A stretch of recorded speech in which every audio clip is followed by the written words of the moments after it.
سلاف روبن تماشاوان هیجا وکی که ام تف دزانن سید رضا شیخ سعید قالو قاضی محمد دهناسه و کلیین داویه ین جیان خدا بانگ لآلیین کرد کربون کو تمام ناکوکی و آلوزین خداین آلیه کی و به هفدوره پیک واج بونا خباتا یک ریزیا نافمالا کردی کار بکن.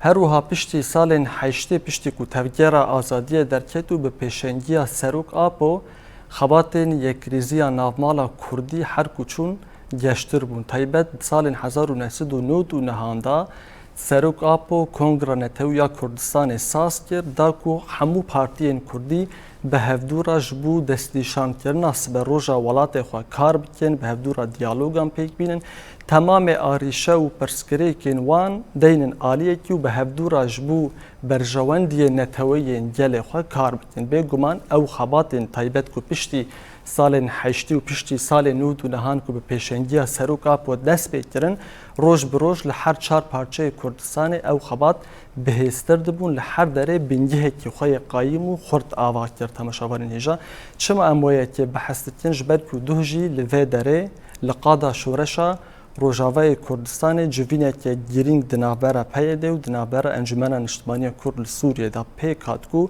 هر دو آلیان پشتی جوینه خاکو به داوی کرن او جوین وکی خاله که ارینی وصف کرون و گوتن نقاش نوان دناوا اتمسفره که ارینی دا در باس بونه هری زیده هر دو آلیان دوی جوین خواه تایبت کل باجار حسه که به آمده بون و سرپرشتی فرماندار گشتی قصده هات اساس کرن گلو چه نقاش کرن فوکس وان سر چبو او جبو سوریانو فکرین وان چاوانه و او شانده هفبش یا کو بیت اساس کرن و چابه و تایبت دوی قوناخ هستیار کو سوریا و گشتی هریم تیرا در باست به گرینگیا و جوینه و ده همان دمه ده گرینگیا یک ریزیا نافمالا کردی چه بون هر وسا پرسا که دنجیا گلک گرینگ هیا که هر کس لبندا برسوا ویا کنفرانسا نتوی یا پارتیین سیاسیین کردی لروجاوی کردستان او کنگی بیتا لدار خستن اما گشتی وان پرسان لگل میوانه که خواه گلک عزیز برای سما بکتاش گلک ارکن ویا انا ام دوک چه بده ناس کردن برای سما تذکره کنینه بله جلک سپاس سروک نویسگاهی دنیا پیاده بردف که پیاده بخوای جیار و صفات نوین جدا جهان میوانه که جلک عزیز و جای امزور سپاس کنج بو به درفت برس سمان ها او جوینا کدوه لباجار حسه که هاتی ساس کردن دوی قناخ سوریه و بکشتی امتقارب بیشن روجلات نوین تیرا درباست به خودی گرینگیه که چاوا بو اف جوین هون چاوا دخوینن چه هات نقاش کردن هری زیاده تر بله سپاس ورا هروها سلاوریش با همو کسین یکون ها لما تماشا دکن راستی امتکارن بیشن گاوا یاگو دهو هات آویتن گاوک دیروکی بو جبر اف بصالایا حرتم هولدانش بو یک ریزیا مالا کرد هولدانش بو یکیتیا نتوی هولدانش بو گو ام کرد ببن خودی یک هلوس کارو خبات دوی چارچووی ده سالین درشتین کرن بلکی وجی دست نشان کر اون ودگرن سالین نوتی هر وها دمایرو مد اثر و جوای کردستان دشی بحث کن اتفاقیه دهوک هبو هولیرا یک هبو هولیرا دو هبو هر وها 1020 از بجم امو انجمن اجتماعی کرد دیسا هولدانین یکیتیان توی حتی گل گاوین مزنجی و دمی هاتن آبریتن اجبر وی راستی ایرو پشتی 4-5 سالا جارگ دیم هاتن سر یک ماسه پشتی 1020 پشتی 1020 جارگ ده یعنی هر دوالی هاتن سر ماسه و بجی گاوک ارینیه گاوک گو همو گلی مجی جعبديري فيجو أو يكيتي تشيبي تايبت جيم بيجن بشتي روخاندنا ريجيما بعض السوري قال لك انسياتيفين جواكيجي بيشكتن انسياتيفين سازين جواكا سيفيل الشيخ مرشد الخزنوي وقال لك ايدي وهول دان حردو اليابين جمهب ونرين وابخن يك جبر بي راسي قاوا دوها تابتن متكرر بيجن قافك ارينيه د خطا يكيتيان تويدت خطا يك حلوستا ما يجبو بيشروجا سوري جبر ام د دیروکی جی دزانن حرتم هزین یگو کردستان داگر کرنه هزین هجمون حرتم خستن کردا پارچه بکن خو وابخن قربان اتفاقیات خو سیاسات خونی یه 100 سالی هریمه ده لیم بجن و جاری د 100 سالی ده 100 سالا 21 کمین نه وقت 100 سالا 20 نه کردی برینه کردی رو خبری خستن کرنه کردی رو خودی پروژه نه خودی فلسفه نه خودی پروژه دموکراتیک نه خودی شورش جنن خودی شورش جوان وانانا خودي مبدأ وبرنسيب نوجن يفيت صالة يكو حركز دخازب في فكرة في هشمندية بك جبر في راسي قابا ياقو دوها تافيتن قابا كاريني بو ويرو جارك ديش يمورن جمهب وام هنك نقاشا بكن وام او اصلا جين يقو حتى برين هاجي هبون بلكي زحمتي هبون لين بيجن جوينا دوب اوايكي رحت درباس بو اريني جي بقشتي هات نرخاندن هم فرمادناري قصديجي اريني هم انا كسيجي هم امجي وك بيدي اف جوين راستي اريني هات نرخاندن اتموسفيرك ايجابي هبو او جوين دب زمينك وامسر هين بيتر ابابك باشن هاد نافاوي جوينا وك كواجي بحث كري جوينا كي ديروكي بو وحردو اليان يعني امتكان بيجن فوكس وحردو اليان هير زياده لسر كيجان بابتان بو يعني راستي بدسبيكا جوفينيجي حردو اليان دما اخفين هروها كسين يقو بريفجي دبرن تكز لسروي كرن جرينجيا يكيتيا نتويد في بي فاجويا ديروكيا كو ايرو سوري تيد درباست بي يا غو راستي چارنوسا گلي سوري گلي كرد وتيد بي ديار كرن و كرد چاوا بن يعني تكزي لسر جرينجيا يكيتيا نتوي جرينجي لسر يكيتيا چاوا يك هلوستانه توي گرينگي لسر ام كرد گرك بيكشان ده هر شامي امنا پارچه هرن دسلا داريا شاميره هر يكيش ما هري بشيواسكي نقاش بكو بلكي دسبيكا رو خاندنا ريجيم جي مدي هنك اليون كردي هنك كسايت يقو خصن تناصري خو هرن هنك نقاش بكن لي بسرنك وچونجي ومحمد لي بسرنك تنجبر في يعني اف حردو الي دفيدا تكسكرن يعني يكيتيانه توي گرينگ كرد ام گرك بيكشان ده هرن ام گرك بيك بلگي بدسلات داريا شاميره نقاش بكن يعني نرينين مي سياسي دي درباري وك دو زماني كرد روجاواي كردستان وك چاره سركرنا دوزا كرد وك باراستنا دسكفتيان وك تشتي قد بتايبت وك قال كرد يعني على قداره گرك ام بيك هلوستي يك هولداني فيكارو خبات باشا جبونكو اف یک هلوسا پارتیین سیاسیین کردی سر آسر روجاوی کردستانی که بیت اساس کردن پیوسته لیوگر کوار اساس کردن او لیوگر حتی نه هیچ برکو دوان دم در واسپوی دل سر شب منی بحثا سه يعني بحثا سه خالاند هاتا کردن جلونها او يعني ويت شاب بتايبت يعني جبوا لیوگر يعني راستي بويرين يكو ايرو لسوري روددن لزو بس بويرين يكو تشيدبن يعني شخوا وك ليفاجرا كردي يعني ام بيجن وك استراتيجيك مي هدف كي ماني مجبوي ام حرتم كاردكن يعني دما دحزا روبيشي دما ديالوك دحزا روبيستان بحث دكن لسر سي خالا بو خالا نرينا سياسي اها باش ليفاجرا كردي وهروها مثلا لشكري بون لإيرو انها احري جرينج تشيه يعني مديجي يعني تشاوا قصدي بدسلا دار الشامير هف بيمانك ام ذكر يك جوا هف بيمانه خالين ام تشاوا تقارن ما فين كردا دستورا سوري دم سوغر بكن بيغمان اف خال بخوجي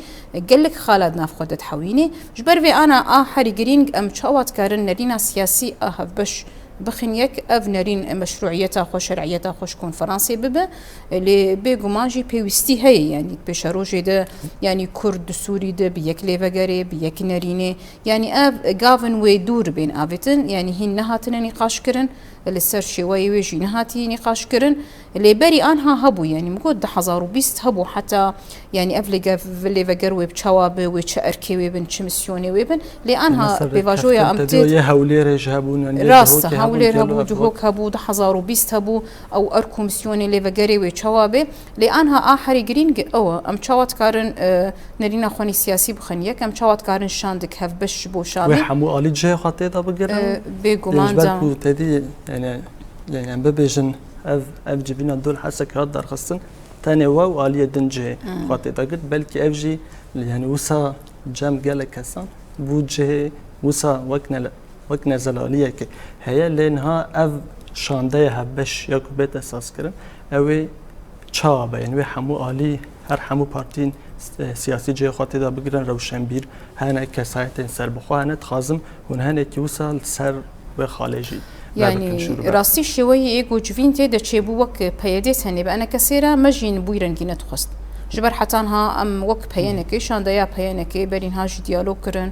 وبري في شوازي مكارو خباتي خب صالا دوام كريا او ما ترجيح نكرو بلكي هولدان زيدي مهكي انه داخوازين انا كسبت هايبت تاني بيادي راروني ومجي ما تقول ام تاني نارونن ام وگرک همو پارتیان ام بهفره حلیفن ام بهفره پیانه که دکار و خباتت کن حتی آسک یعنی ام بیشن زیده مهکشی اف مدرن خص ام بوار نرونن لیبو آخری تالی انه ام گرک جار که بوارونن لهنك مبدأ برنسيب تشتين مني سركة ام يعني تبي ام ظانن يعني حر بارتي جيت كارب حر بارتيين سياسي روني او نتشكي بس جبر ام ظانن د مسألة مني يكيتيانا تويدة د مسألة بلقادة ام وك بيد تاني ام نابجن ام خديوي ان سياسي فينا ام دوساحة مو بارتيادة ام باخفن ام زبكنا ام جوي بشخور نابينن لي ام شاوات بجن ام بيجن بيوستيها بوغو ام جاركي امو انا كسب هفرة رونين بشتي ويجي يعني هنك تشتدين وبيني خاشكرن نها جبو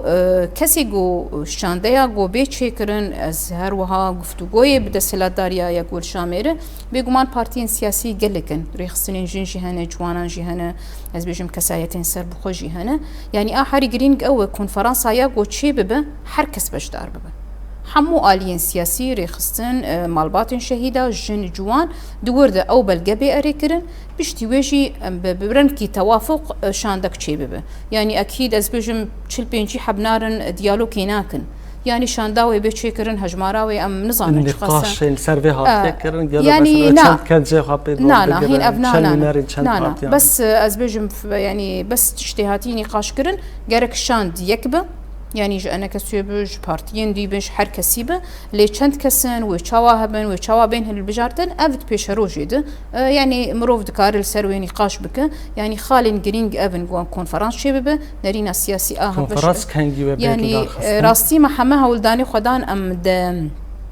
إيفارا نوروز دوك مزجيني كيش بقالي فرستي يعني نوروز عمجي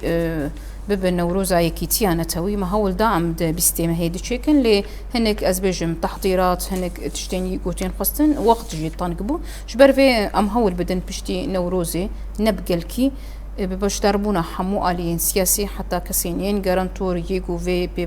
بيبا جويا مني ديالوكي كردي بريفت بي كونفرنس بي تشيكرن وبشتي ويجي نقاش حتى كان دي مسألة يعني ام هول بدن بشتي نوروزي حتى ما هيدا بيان يعني ام هول بدن دفي ما هيدا ام هول بدن جبر مقوت اما ما تخص ام بيستيما هي تشيكن ليه هنك حاضري هنك تشتين يجو جرك بين كرن هي نت تمام بون جبر في ام هول بدن يعني دمها آداري دبيل دار خستن دمها آداري دبيل دار خستن وجي وك مزجيني كيجو حمو قال لي ما شعبي ويلوي نتهني روجافاي كردستان راش تسيل حر شهر بارشين كردستان جي حر كس مراقا روجافاتك حر كس مراقا يكيتيانا تويتك بلكي دو روجافا بارشي حريب تشوك لإيرو از بجم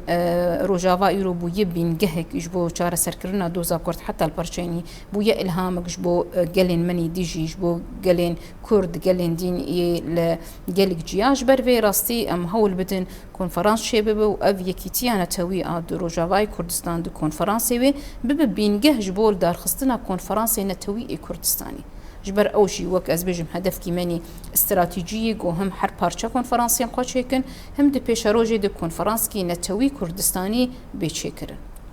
گشتی بله باشه تا بحث خالك جالك جرين كره وجوك مزجينيه كي كم جار از باورم كهم بريا روجافات بيراد جينن يعني حتى داوية في ما هي بكونفرنس نتوي بيتال دار خستن باشش بكو اف كونفرنس بشيوازه كي سركفتي ورا دار خستن بيوستا كسایت سیاست مدار پارتیین سیاسی تفجر و ریخستن کل و پارچه کردستان کار دکن پیوستا خباته که چاوا پیک بین حتی که اف کنفرانس بشکل کی سرکفتی وارد در باز کردن. يعني راسي بلكي يفدمك باش كارو خباتش بو كونفرنس ها تشيكرن حتى بري روخاندنا ريجيما اسد الفيدكي لسوريا كارو خبات يعني جبو كونفرنس ها تشيكرن قالك حاضري هاتم كرن ما هو الدات قومي تاما دكار ده حركة جي بجدار ببه حتى أنا كسي جي بجدار ببه سر لي دانا وابي كرن وابي دعوت كرن جبر في راسي جرك أزبجم حركة جي بيش كرن كسي جو نبي كيتيانا تويريش زاروكاش كالاش بيراج دايكي ما حركز تبيجي جركون ببنيك بلكي وجي بالك شانت سري حمس سروكن شورشين ما وصيتي واني حريتاري جرك كيتيانا تويشي ببن كردي رو خدي هيزن لي بيجومان بارشابونا واباندوري قلك الواتك جبر دجمن وانا بكارتينن جبر في راسي ام حمى بيشجريا بكن ام حمى هاول بدن يعني البر خالن بتشوك نسكنن إيرو تشتي جرين كتير هي إيرو شارنو ساقلي مد في 100 سالة دتيني شان كرن دسوري دتيني نقاش كرن هجا أمجي بلزو بس الجور بربرسيارتيا ديروكيا قلت كبسر مليما وك بارتيين سياسي وك نونرين قل وك كسين رايدارين يجو تمثيلا قل خدكن هجا بويرحي ومسؤوليتي نسيق النبى بيجومان ويباندورك نيني بك جبر في يعني أم حمها والبدن حمها ولداني وخبدن اف كونفرنس بأوايكي سركفتي تشي ببه هروها حركس بجدار ببه تقاليج درفنا مينن جبر ام بيجن حرتن بلكي قالك جارا كونفرنس شيبونا شيور شيبونا لهلك آلينا هاتنا هنك آليج درفا مانا وأبوي وسيلة وبين بكار آنين ليه ام بيجن دي في كونفرنسي دي ايدي حركس بجدار ببه اش جواكي اش كسايتا اش بارتين سياسي اش تفقرين جناج بريرو دمان بحسا يكيتيا نتويتكن بيقمان يكيتيا نتوي نتاني قريداي بارتين سياسية يكيتيا نتوي قرك حركة جيتي دبا جي خوش جيتي دبا روشنبيرن سياسة مدارن حتى آنها تقوم بتاما دكار دجي روشنبير جي خو دقرن كسين أولدار جي دقرن إزيدي جي دقرن از بيجم راق هاندين جي دقرن مالباتن شهيدة يعني بحمى آواي قوم بتاما دكار سروي هاتي شغلاندن وأوي بفيرن كيشي كارو خباتي بقل جو حركس بجدار ببراستي دفع قونا خدنها جلو تونا كوكي يعني هي اللي بيشيا يكرنا بارتين كردي مانا تو استنجي هنا ين حمو يعني هاتنا يعني شنادرون مالك وصل سرفي خالج نقاش بك يعني راستي حرتم تشتي بويا اصلا جبو يكيتيانا توي شيب نبا مداخله يا جدرفا يعني دمام فدقرن بيفاجو يعني وقا كونفرنسينا تويشي هوليرجي دهوكشي 2019 بيسشي وحرتم يعني أشكرا يعني كسين أزبجم دجمنين قالين كرد أوايكي أشكرا لسراكاندين بجن قالك أمنه هيلين كرد ببنيك بلد 2016 يعني حتى قانزاجي انت واجي هري بربتشاب يوين يعني 2020 بيرام دمي مديالوك كرديت كرن بأنا كثيرة بده هي جارا رايدارين تركا دركتون قلت أنا مناهلين أفيك تيجي ببا وبوي باندوريت كرن يعني جو أف ديالوك نتش سري خراب بتشين أبا وأزبيجم حتى فيك يجي أفها ولدان هنا كسين يقول يعني هل بيجومان هنا يعني بس شأنها أحري جرين شو بيجومان هولدان هنا كردنا بنيك كرد هالوسين خنا كرد بارشبن أمش خور كردال جور خو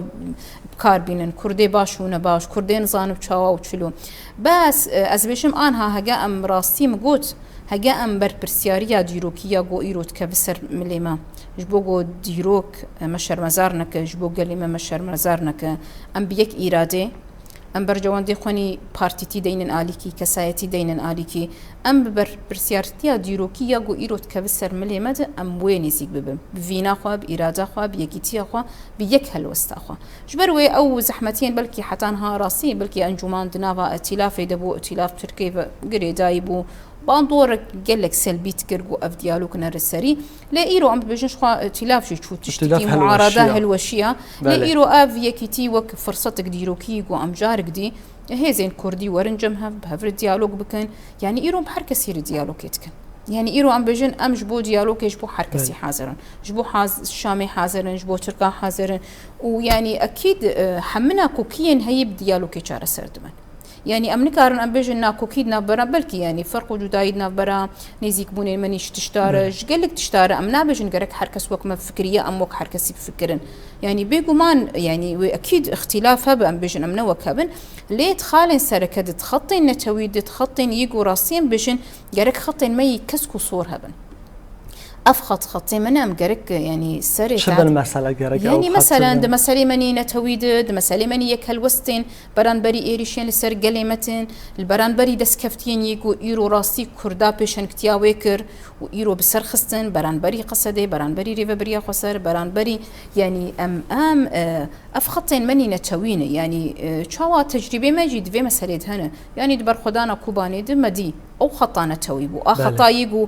چه دما ایرو ایریش لسر هبون و تنبونام سیکرن ام گرک یک هلوسبن دوشن قالي دمديت يعني او رحين يكيتيانا تويقو تشوا شربانين قصدي يبجي يبجي چون شنقال باراستن دكوباني ده بيشمرقه تبيبون جبر بي اب رحي هالوسانه تويقه ركبه بيقمان يعني كرد الحرشر بارچين كردستان خدي تايبت منديه امريكارن بيجن بتجربه يا ازمونا كرديه الباشوري كردستان اما وقت بي ازمون الفرجي بيك بيننا تايبت منديه مهن اللي ام داوود كردن دوزاما كرد ما دي الفلسطيني مثلا دنيا بفلسطين الردبو يك چما هر فلسطيني قلجيكي بشقريا فلسطيني تكر أهلي غزة تكر جبر بي يعني أم كردجي أبن يعني أم كردن خودي دوزن دوزا ما هي أم بشقريا دوزماني ما هي چاندا ما يك بيقومان وقتي خطريك لسر كرد كي ورا أزي بيب حسم دماغو أو كردي إيجو راست بلكي نت بارتشي مدية أسبيت حسم هستيم بران بريوي دشولن جبر بي هنك خطين مني يجو أم بيشن خطين مي إيجو ده خطين نتويدة أم جرك راسي ببن خودي يك هالوس بران بريبا تشتين يجو أم بيشن دسكفتين قشتيني جرك أم بباريزن يعني باشا تبحثا خالن جلك جرين كرو دنافا خافين خدا جي تبحثا فكرنا شاندايت جتنا اف شاندايت جر هات اساس كرن دما كهون يعني ببج مثلا بشرة كو يديهم بتشن سر ماسية ديالوجي للشامي يعني وي دمي هوني داخازة شبكن يعني مثلا هو يعني هون زيادتر نقاش كان الجور نقاش انه بيوستا سوريا كي تشا بيتا اساس كرن و بيوستا دوي سوريا نودا يعني كرد جالي كرد خودي رولو ميسيونين تشابن يعني بيجها كرد ود سوريا نودا تشاب الجوري تشتري النقاش يعني راسي تشتي جوي جوك بلقى حتى هاتي نقاش كرن يعني بلقى دبوا قد بشا باش جيج بو سوريا قشتي يعني سوريا تشاوا عم تخازن يعني حرتمشي بجن سوري يعني بدولة مندية خاني برنجي برولي برزماني تناس كرن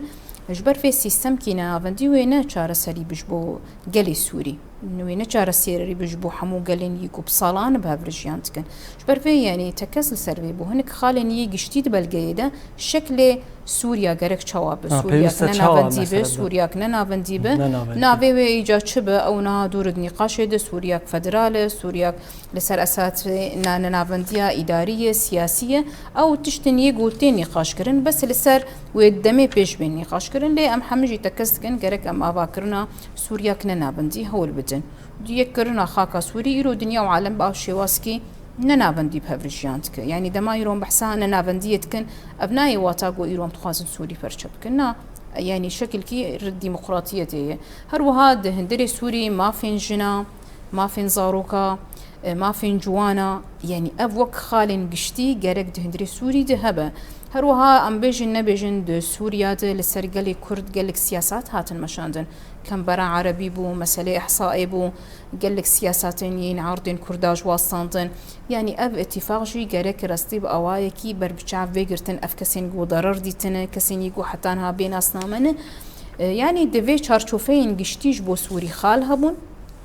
قالك خال هبون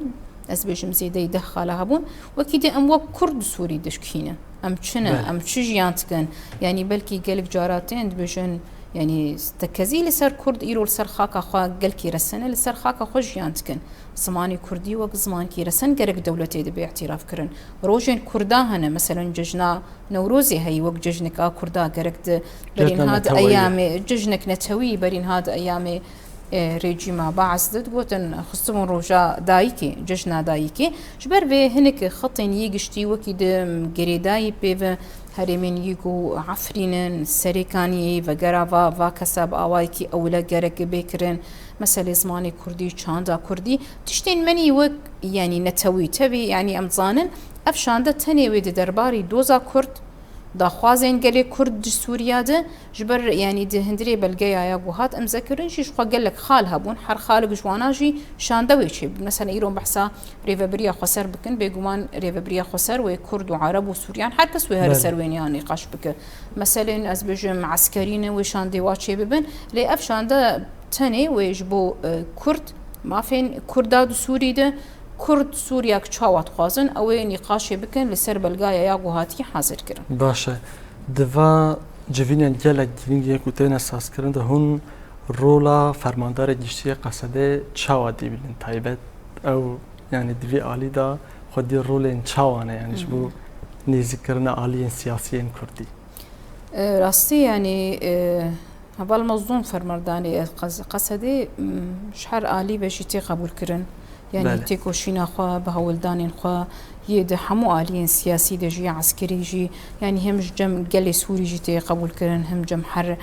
قلي كرد جيتي قبول كرن وحرتم هولدان هبون يعني یعنی هەوڵدانی خۆت کە هەروەها سیاسەتا یا گۆڕاستی دمەشینە گۆتکاری بە ئاوایەکی هەرکەسی بەشدار بکە هەگای ڕوود سەر ئاستا سووری دەبوو ڕۆڵ و مسیۆنالیست ئەس بێژم ئەو اتفاقیا یا گۆهات ئەمزەکردن وەک اتفاقیک دیرۆکی بوو هەم وەک گەلێ کورجی هەم وەک گەلێن سووریژی هەروها ڕۆڵ و مسیۆنا گۆت ئاواکردنا یەکی تیانەتەوەی 1990 ڕۆلێک سەرەکە لیست و دوێ جاری دەژی گەلگاب ئاوە هاتن ئاوێتن ئیرۆ جارێک دژی 1925 هەوڵدانێن خوێنی یەکی تیانەتەوی هەم دریا هەفدیتنێن بە ئەنەکە سێرە هەم دریا هەفدیتنێن باشووری کوردستانێدە ڕۆلێک گەلێک ئەرێنی لیزە هەروەها یعنی کەسکی گۆتێ قبولکردن هەر عالی بش بەرێ ئەفژی بەلکی تایبەتمەندی کێ دیدیە گۆتکارە باندۆر بکرێت کاری بە عالیانژی بینی جەمهەب هەروەها هەوڵ بدە هەنێک اتفاقیان دیرۆکیژی چێ بکە ji ber vê rastî rola hevil mezlûm belkî destpêka me got jî 2019 jî ana jî hewldan hertim hebû hertim jî her dualiya jî civiya û xwest jî her dualiya bînî cemhev û vê itîfaqiya dîrokî jî rastî çê bike herwiha aliyên gerantor jî hene بتایبەت فەرەنسا ژی ڕۆلێک سەرەکە divê meselê didlîze yanî him xwestekê xwe him hewldanên xwenî hertim گۆڕاستی هەمالیên کوردی بین جەمەم وەکی دیژی ئەمریکا ژی ڕۆلکێ دلیزە یعنی ئەڤ کەسێن ئەس بێژم سەر ئاستا ناودەوڵەتی ژی هەوڵدانێن خوا دکن گۆ ئیرۆ کورد ڕاستی یەکیتیاخوا ڕاکینن هەلوەستێن خوا یەک ji بۆ دەرباری دیالۆکێن بشامێرە بخنیەک ئەو هەوڵدانژی هەنە و ئەس بێژم ئیرۆ جڤاکژی ئەو ئەتمۆسفەری جڤاکێ ناو پارتیên سیاسی هاتنە ئاواکردن گۆ ئێدی ڕاستی گرنگیە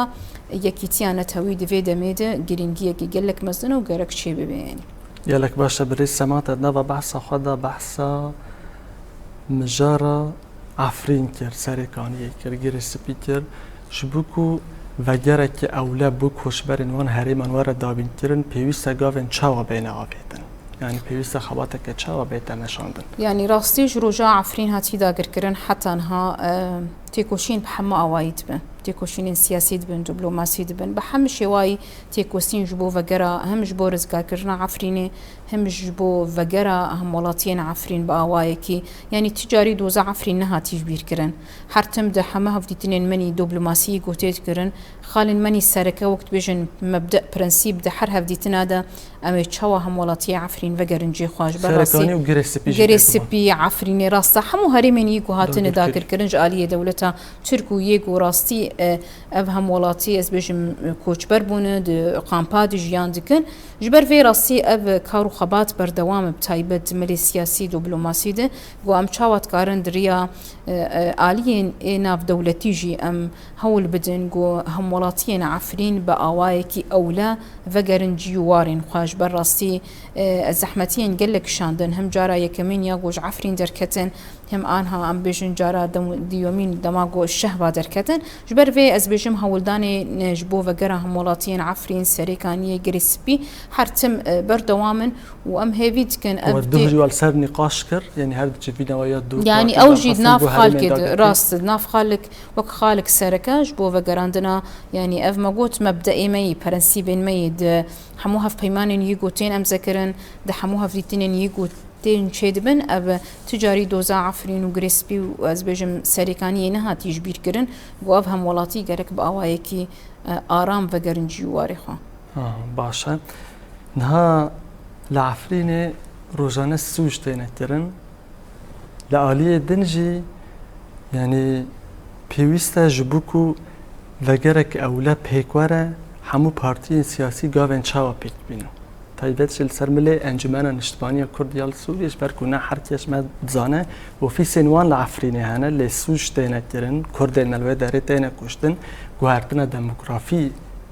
yani tê pêkanî lê wana heta na tu helwest nîşan nedane. Ev bê helwestiya wan wê bandoreke çawa xwe re bîne yani piştî ev rêkeftin were sazkirin îdî Encumena Niştibaniya Kurd li Sûriyê wê helwesta wê ji were guhertin taybet bû herêmê dagirkirî ji ber ku ew bi xwe li Efrînê hene lê bêdengê li hin derban sûcan. Yani mixabin em deman behsa vê rojevêtkin goîron bêjin partiyên Kurdî ne yani bi dijmin re ya ez bêjim hetan hade îtilaf debûn ew îtilaf xwe jî herêmên Efrîn dagir kirin rojane jî bin pêkirin dûr de sûcên şirtên kirin rojane insan tên qetil kirin lê ew helwestên rastî خورتي ام بيجن دركبن مخابن قد درنكتي نشان هذا يعني ابدا جي ندركتيه وافجي هي مخابنيه قال جي فيت شتي بينه يعني قال جي بينه راستي تشتني يقوتين كرن تشتين برشعفن يرو اول ورن چمانا خدي هالوستن چما حتان ها نخدي ايرادنا چمان ها قي افسوجي قود بن نابينن يعني مخابن دوي چارچوفايا يا گو بي وگريداي بون نكاري بون دركبن هالوستن واجوك هالوستن كسين دن بون يي نكرد يگو عفرين بخوجي داگر كر يعني ام بيجن او بيواجو يا ام بيجن ائتلاف ايدي نما ايدي از بيجم هولدان هنا وتجاري ام بيجن ما مثلا عفرين تاني بوا فقرين دايا تيكوشينا مش بو عفرين بحمشي وازي ما قوت يعني سياسيا دبلوماسيا للدريا بلكي دم بري دم كيما ديال دار خصنا كونفرنسين حقوقي ينجبو دوزا عفريني يعني تاني ما نقول برا بس انها راستي تخصن ام حمجي حم بارتيين سياسي حتى اي كردستاني شي تكلين خوني دبلوماسي اي بولاتاره مثلا اميرو بيجن باشوري كردستان تكلين خو اصلا بدولتي دهنه بولاتين عربيه دهنه بولاتين جدر دهنه يعني جرك وغرا ما قلت يعني هنك تشتين مني نتوي هنا ام كيجا كرد الكيجا بارتي بن جركش بويم تيكوشين بكن يعني ايرو هم ولاتين عفرين كوچبرن بيجي وارن جيو هاتن كوچبر كرن ايرو بن بيكرن در حقيو يعني از الكبم از جرك وك دوزك خوني نتوي از بيجم ايرو بحزارين كردان نلجواري خون از جرك هول بدم بري وري بازين راسي انها بافتي خصن ام شوات كارن سياسيا دبلوماسيا في كارو خباتي سرك بكن وهروها حمو بارتين سياسي جي انجمان جي جرك دي راستي دركب نافقل يعني اجي هالوستن سوجك توانك بيك ورك والعفرينه او بيدمي يعني هالوستن شام بدل والله أزنزان يعني لا أبنا أو بهالوستن مثلا راسي أفتش نهات النقاش كرن ما قلت بلكي بلقب اجتهاد نقاش كرن لوك خالكي سركاج بو وقراندنا جريسبي عفري سريكاني باوايكي أولا أف جرك أم حمش بو وك خالكي مني ديالوكي بيبدا سلات داريات شامي ويعني أنجمان جرك راسي ديد ناف قلد هالوستين خوني زلال حتى ها راسي بلكي نرازي بونين قل لسر سياسات واني كو حتى هاد مشاندن ايدي جرك راسي هنك موقفين خوني زلال راس تراس بيش يعني يرو دولتات شرك داقر كره يرو چتين ور بن بيكرنات كان يرو هنك تشتين يجو حركز زانه زاروك جيت زانه دايك نخون دفانجي بلكي زانه يرو چه راسته چه نراسته يا افجي راستيت كبسر بارتي سر ملين محمو قاد هر كسي جبوه گرک تیکوشین بکن جنجی گرک تیکوشین بکن پارتین سیاسی جی گرک بکن ریو بریا خسر جی گرک بکن سازین یه گریدای عفرینی یا بخوا و گریسپی افسازین ریخستنین هاتن آبا کرن گرک تیکوشین بکن یعنی اف تیکوشین گرک همه بیک جبو اف کس و گرنجی وارن خوا باشه تایبت دوی 100 سال دا جنین کرد خباتین یکریزیا نابمال کردی دا روله که چاواد دلیزن راستی جی هرتم هون پیشنگین خواتان يعني او قص خواتن جرين پیشنگین و هونن جنن کردن سیاست مدارن کردن دوی سفارت دا رولو و پیشنگی جنا کرد چاو ينجيرو شبات کار رولا که چاو بلیزه او قص يعني پیشنگ تید کن يعني راستي د ديروكا قال لي كرد بقشتي جن حرتم پیشن كتي كرنا وجنين ديروكي يقو راستي بتيكوشينا خوا د ديروكي د امزا خدانين دمان بحسوات كن قلك جن هنا ليلى قاسم هيا زريفة خان هيا زبيجم روشن بدر خان هنا وهروها قلك جنين ياس راسي يقو دشور الشادير سمي دجي يعني تيكوشينك خواني مظن كرنا يرو جارك دن اورح شورشگرن وقت ساكنة جانسز يعني د شورش شابكة كي دجي تبقى جنين كردستاني دجي بالصدان شهيدن يقو راسي بتيكوشينا خوا برخدانا خوا ديروكا جن دانين يعني يرو دمان بحساتي كوشينا ديروكا جن دكن د حرق وناغد جن بوي برسب دما يرو بحسا برخدانا كوبانيتكن ارين مشكانا بحسكن دما يرو بحسا برخدانا العفرينتكن افيسا خابور تبي وهروها حرتم د حرب فاجوي كي د جن بوي بيشن بتايبت ام بيشن جنا كرد خد يرو لو مسيون بو وجن جي تايبت منديين خد جي حرتم يعني هيزا خوني تكاره يكيتيا يكيتيه تشيك اتفاقي تشيك اشتيه تشيك يعني آنها بيجن بلكي حتى أنها ما نكاري بو كونفرانس كي نتوي إيه برشاكي تشيكن لبرين ها كونفرانس نتوي إيه كردستاني إيه يكمين إيه جن ها تشيكرن لآمد تشيكرن إيه دو يمين ها تشيكرن الهورير تشيكرن آنها هولداني دار خصنا فرنسا نتوي إس يمين تكرن إيه كردستاني نه إيه سر أستا برشاكي جبر في راستي جن هزا جن آنها جی راستی بری کنفرانسا گشتی جیل بیل درخستن 23 مهی کنفرانسا جنی روج آواتی درخستن ای کرد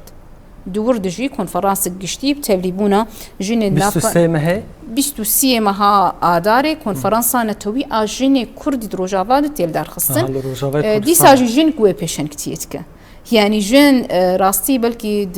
تايبتمنديين جن دشوازي يقوتي تفكر بيتر يعني تكار عشيتي اتفاقية تشيبك جبر في جارك دين ايرو جن بيشن كتيتكن شواغو بيشن كتيا كونفرانس نتوي كردستاني تك ايرو جارك د 23 هي كونفرانس نتوي اجن تيل دار خصن تايبت ايرو جنا كرد راستي قود جهان دحمي بتيكوشينا خو برخدانا خو باراده خو بشورشا ياغو ايرو راستي لفرچكري بو هيفيش بو حمو جنين جهاني يرو بوي هيفيش بو جنين روشلات انا بينج بو جنين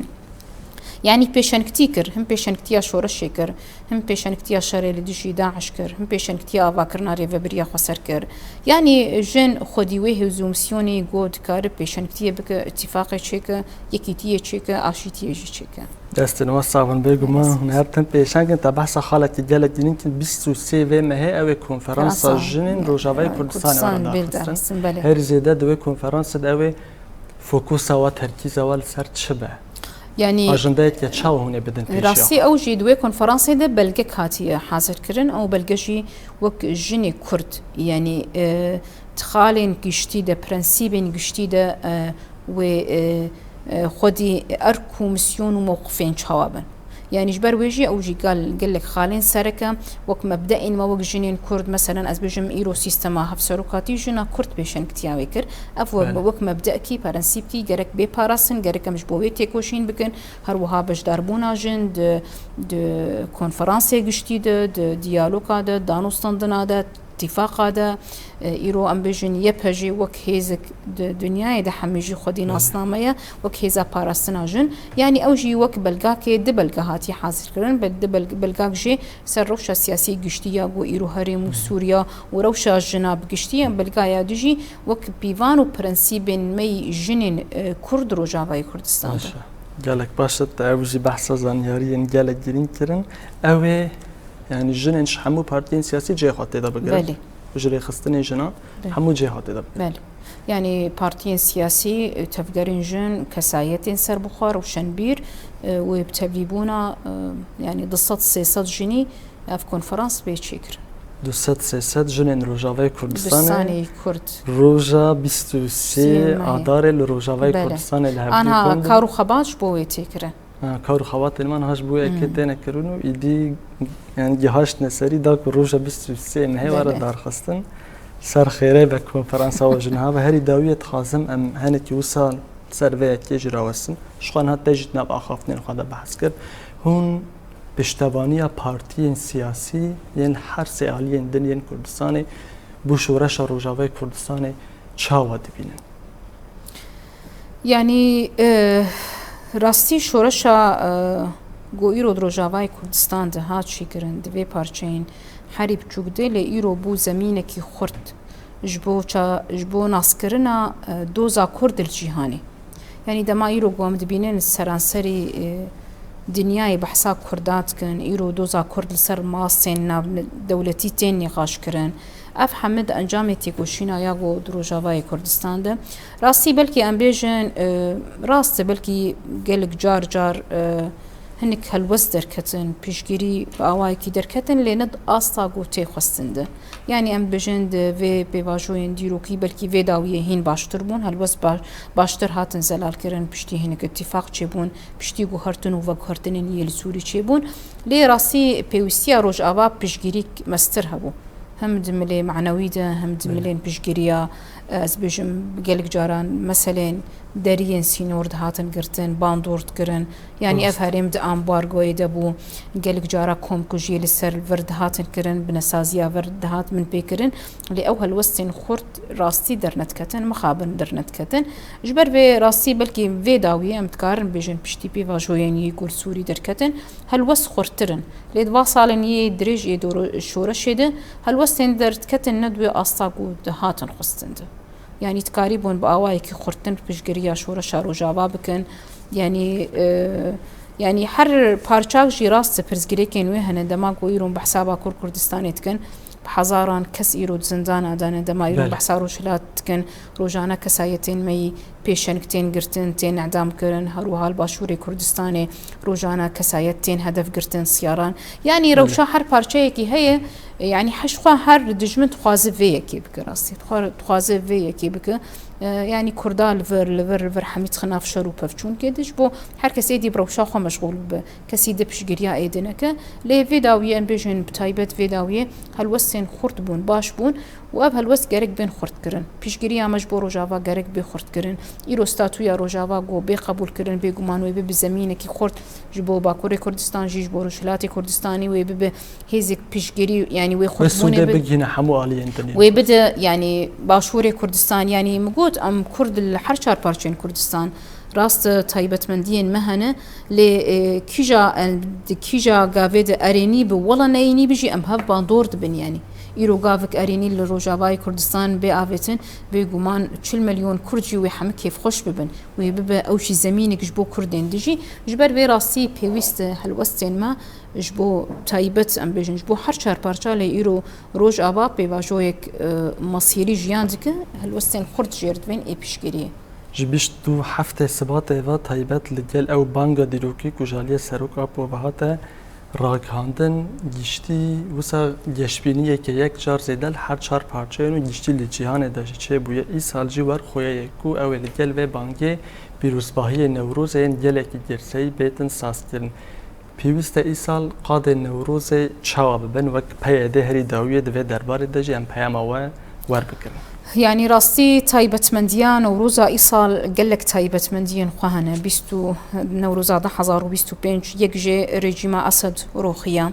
يكجي بانغاري بر أبو يجبو آشتي جبو چار سركرنا دوزا كرد بأوايكي آشتي بأوايكي حقوقي بأوايكي سياسي تكرن هروها إيرو نوروزا ده 2025 حاضريا يكيتيانا توي تكرن هروها إيرو نوروزا ده 2025 جاده هولدانين آواكرنا سوريا ديمقراطيك تي آواكرن تايبت جي أم وك بيديك و چاواد دسپيكا شورش دراسي ما پیشنكتي كر پیشنكتي آواكرنا ريببريا خسر آواكرنا قصده يبجي يعني پیشنكتي كر إيرو بيديجي بوي رحيب بوي هشمندية بوي تيكوشيني نوروزا ده 2025 پیشوازيتك و كومسيونين يقود كبسر ملي ما وك بارتيك بيشن جيرو دروجاواي كردستاني ده جو امي في بي واجوي تشاوا بخوينن امي في بي واجويا يا اشتيه ديمقراطيه مي تشاوا بيشوازي بكن كومسيونين تكبن سر ملي ما ده تشتي خستن تايبجي ايرو ام وك سوري دما جو ايرو بحثا اشتيتكن ديمقراطيتكن دما ايرو ام بحثا باراستنا ما في كرد دولات كي ننافنديتكن هاجا ايرو تركيا ده بتسوري ده بيغمانج متي خستن جو ايرو بحمو قالين سوري ره اتفاق ديمقراطيك آبا بكن ام جبهه خواني ديمقراطيك مستر بكن جبوغو ام تقريبا سوريا ديمقراطيك آبا بكن تيكلين خواني بجنين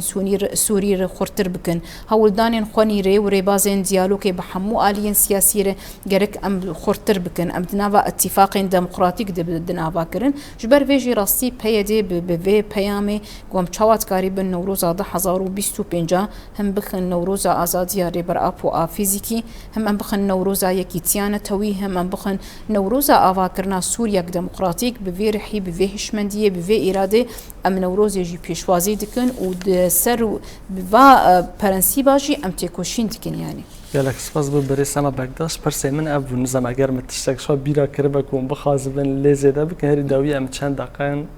قال لك سباش ودي سام دبيجن نوروز 2025 لقال ما يكرد لجنن تيكوشر لقال ما يحرشر بارچين كردستان لحمو قالين يكوش بو ازاديه جبو ازبيج موكهويه جبو اشيتيه تيكوشين دكن ام لوا بيروز دكن حرتم نوروز وەکت بێژێن و ژەنیکەیە حرتم نەورۆز تێکۆشینا لەبەری زڵمێ و دەسەلاداریەیە ئیرۆ جارێک دن لەسەر vê خاکا پیرۆز گۆ تێکۆشینا ji بۆ ڕاکردنا توندیە تێکۆشینا ji بۆ دموکراسیە تێکۆشینا لە دژی زڵمێ ئیرۆ جارێک دن gelê کورد پێشەنگتیا wê dikin û em bihêvînin got newroza 2025 têkoşîna ya gelê me got sala kiriye ê dîghayê asta herî jor got êdî rastî gerek em gavkê ber bi gavên mezin yê bi ser serkeftinê yanî serkeftina Sûriya, serkeftina Kurdan, serkeftina jinan ev gerek ev têkoşîna ya salên dirêj hatiye kirin gihayê asta got rastî wê êdî bi ser bikeve carek din newroza we hema pîroz Newroza we ji gelek pîroz ve em gelek spas kirin bû hevseroka nivîsgeha têkiliyên peyê de rûsa berdevka peyê de û berdevka peyenekê jî di heman demê de hilgira sê erkana birêsema Bekdaş em gelek spas kirin. Spas hoş. زۆر سپاس بەڵێ تەماشاوەرین هێژە bi vîya wayê em digêjin dawiya bernameya xwe ku mêvana me Sema Bekdaşî çend mizgînîdan roja 23 vê mehê ew ê konferansa jinên Rojavayê Kurdistanê bête sazkirin her wîsan wekê ku berê Sema Bekdaş gotî tê çavarêkirin heta dawiya vê mehê jî konferansa neteweyî ya partiyên Kurdî li Rojavayê Kurdistanê bê darxistin bê guman wek Rojava TV jî em ê wan konferansan hemû yek bi yek ji were bişopînin romala wê ya berfireh bikin li vê derê em digêjin dawiya bernameya xwe ya taybet her serfiraz bînin bi hêviya rojên azad bi xatirê we.